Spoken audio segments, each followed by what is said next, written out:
All right, forget any gentle whispers you were expecting. We're not here for soothing phrases. This is more like a loud thunderclap, designed to wake you up, because we're about to dive into a full-on declaration of war, a battle for the very nature of reality itself. So let's get into it. Right off the bat, we get this quote, and you gotta understand, this isn't some marketing slogan, it's a mission statement. But here's the kicker. This doesn't come from some professor in a cozy office surrounded by leather-bound books. No, this comes from a construction worker, a guy who says he's not just launching a book, he's kicking off a whole intellectual revolution, right from the ground up. And yeah, he is definitely not thinking small. I mean, the source material calls this a philosophical world war. Seriously. And who's the enemy in this war? Well, it's about 3,000 years of what he calls sterile academic philosophy. You know, the kind of thinking that's totally cut off from what it's actually like to live a real life. Okay, so every war has two sides, right? And in this one, the two armies, well, they couldn't be more different. On one side, you've got a philosophy that's born from dirt, from calloused hands, from actual scars. And on the other side, a philosophy that comes from quiet, clean lecture halls. Let's take a closer look at these two opposing forces. And here you have it, laid out perfectly. On the left, you've got the construction site. Think about it. It's loud, it's sweaty, it's about building something real you can touch. That's the home base for what's being called dirty philosophy. Then on the right, you have the ivory tower. Clean, quiet, totally detached from the messiness of the world. That's clean philosophy. And that contrast, well, that's the whole point. So let's really dig into what separates these two. For dirty philosophy, knowledge doesn't come from reading books and quoting people. It comes from sweat, from scars. The language isn't academic jargon. It's straight up street slang. And the goal? It's simple, to build something, not just to talk about it.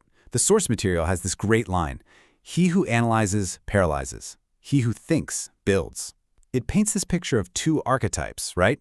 You've got the theorist, who's so busy analyzing the perfect way to throw a spear that the mammoth just wanders off. And then you have the hunter, who just throws the spear. He acts, he builds, he survives. And this quote just nails the whole idea. Education makes you stupid, building makes you smart. Wow. I mean, it's designed to be provocative, right? It's meant to take everything we think we know about intelligence and just flip it upside down.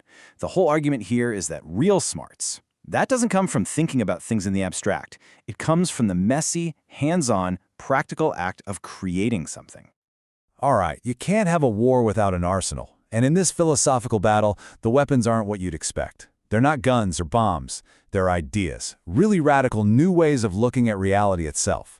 This is what dirty philosophy is bringing to the fight. And here's the main weapon in that arsenal. So we tend to think of our minds as like a flashlight, right?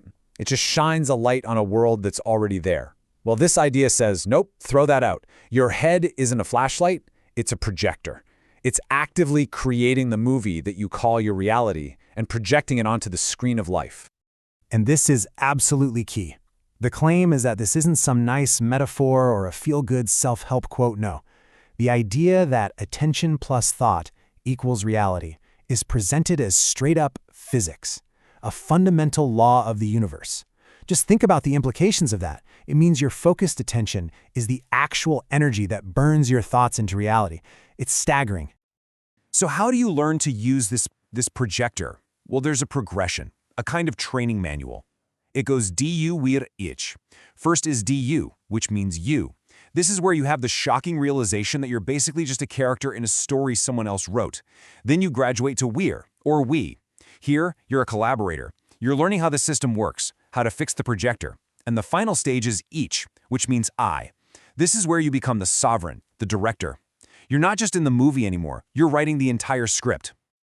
Okay, let's shift gears a bit and talk about the books themselves, because this trilogy is at the heart of it all. And you have to understand, these are not just novels you kick back and read. They're framed as an active training ground. They are the battlefield where you actually put all these ideas to the test.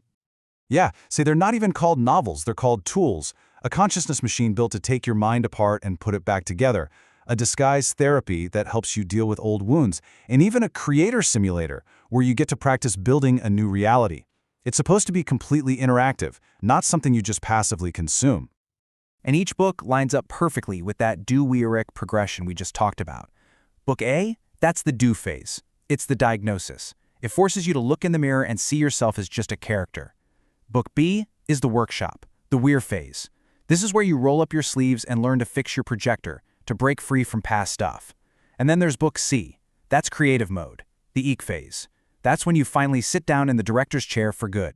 Now this is a wild metaphor, but it's so powerful.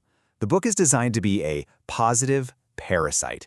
Think about that. The whole idea is for it to literally infect your consciousness, to get inside your head and start rewriting your whole operating system from the inside. And it's meant to empower you, whether you're on board with it at first or not.